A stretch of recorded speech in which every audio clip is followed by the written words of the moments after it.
Το στρες είναι κομμάτι της καθημερινότητας των περισσότερων ανθρώπων, γι' αυτό είναι σημαντικό να κάνουμε ό,τι μπορούμε για να το μειώσουμε.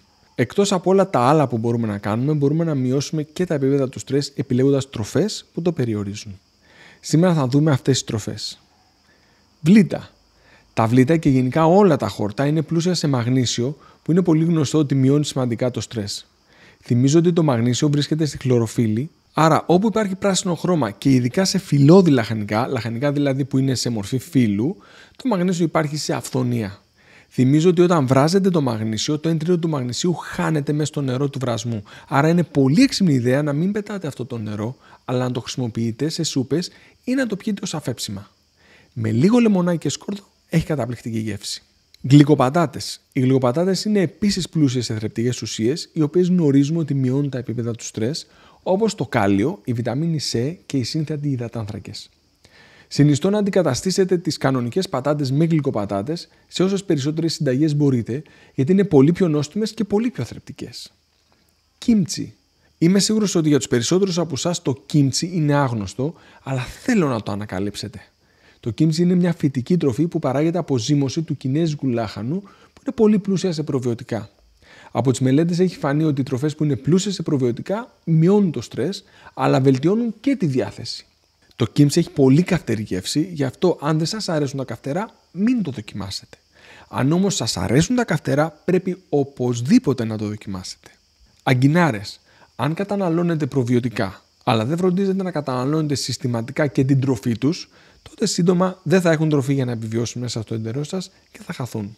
Άρα, δεν αρκεί να τρώμε συχνά ζυμωμένες τροφές, αλλά πρέπει να τρώμε και συχνά τροφές που είναι πλούσιες σε πρεβιωτικά, την τροφή δηλαδή των προβιωτικών. Τα πρεβιωτικά ουσιαστικά είναι οι φυτικές ίνες που υπάρχουν σε αυθονία στις αγκινάρες που φροντίζουν να επιβιώνουν, τα προβιωτικά που καταναλώνουμε από άλλες τροφές. Αυγά. Τα αυγά είναι ιδιαίτερα πλούσια σε θρεπτικά συστατικά, αλλά είναι σημαντικό να εστιάσουμε σε ένα θρεπτικό που τα αυγά είναι ιδιαίτερα πλούσια. Πρόκειται για τη χολίνη, η οποία είναι πολύ σημαντική για τη λειτουργία του εγκεφάλου και κάποιες μελέτες δείχνουν ότι προστατεύει και από το στρες. Οστρακοειδή.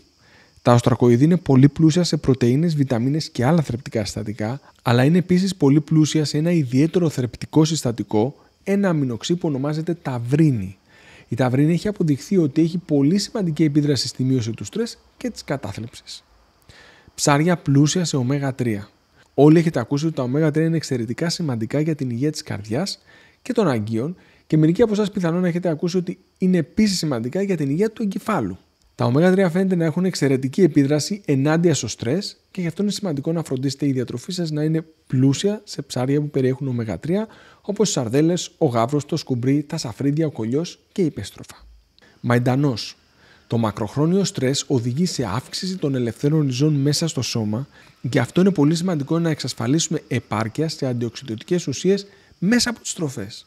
Ο μαϊντανός είναι μια τροφή που ανάμεσα στα πολλά σημαντικά θρεπτικά που έχει είναι ιδιαίτερα πλούσιος σε αντιοξυδωτικές ουσίες που προστατεύουν τον οργανισμό. Σκόρδο. Επίσης το σκόρδο είναι πολύ πλούσιο σε αντιοξυδωτικές ουσίες. Συν της άλλης, είναι πολύ σημαντικό ότι το σκόρδο περιέχει θειούχες ενώσεις που οδηγούν σε αύξηση της γλουταθιώνης. Η γλουταθιώνη είναι μια ενδογενής αντιοξυδωτική ουσία με πολύ ισχυρή δράση που επίσης έχει και πολύ ισχυρή αποτοξινωτική δράση. Ταχίνι. Το ταχίνι προέρχεται από σουσάμι, το οποίο είναι πλούσιο σε ένα αμινοξύ που λέγεται τριπτοφάνη. Το πολύ ενδιαφέρον για την τριπτοφάνη είναι ότι είναι πρόδρομος ουσία της ντοπαμίνης και της σερωτονίνης, που είναι οι νευροδιαβιβαστές με πολύ μεγάλη σημασία για τη διάθεση και το στρες. Σε προηγούμενες μελέτες έχει φανεί ότι μια διατροφή που είναι πλούσια σε τριπτοφάνη μειώνει το στρες και βελτιώνει τη διάθεση. Ηλιόσποροι. Η ηλιόσπορη είναι πάρα πολύ πλούσια σε βιταμίνη Ε, μια βιταμίνη που έχει επίσης πολύ ισχυρή αντιοξυδωτική δράση και είναι αναγκαία για τη σωστή λειτουργία του εγκεφάλου. Σε μελέτες έχει φανεί ότι η έλλειψη σε βιταμίνη Ε οδηγεί σε διαταραχές της διάθεσης, στρες και κατάθλιψη. Είναι σημαντικό λοιπόν να εξασφαλίζουμε ότι η διατροφή μας θα είναι πλούσια σε βιταμίνη Ε, τρώγοντας συχνά ηλιοσπόρους. Μπρόκολο. Το μπρόκολο, όπως και όλα τα φυτά της οικογένειας των σταυρανθών, είναι πλούσιο σε μια ουσία που ονομάζεται σουλφοραφάνη. Η σουλφοραφάνη έχει σημαντικές ιδιότητες για την υγεία, που ανάμεσα στα πολλά ωφέλη που προσφέρει είναι και η προστασία του νευρικού συστήματος. Ρεβίθια. Τα αγαπημένα μου ρεβίθια επίσης είναι πολύ σημαντικά στην αντιμετώπιση του στρες, γιατί είναι πολύ πλούσια σε τριπτοφάνη, που όπως είπαμε νωρίτερα είναι ένα αμινοξύ που είναι πρόδρομος της σερωτονίνης και της ντοπαμίνης. Χαμομήλι. Το χαμομήλι είναι το παραδοσιακό γιατρικό για την αντιμετώπιση του στρες και επειδή το έχω δοκιμάσει προσωπικά, σας ενημερώνω ότι σίγουρα βοηθάει στη μείωσή του. Μύρτιλα.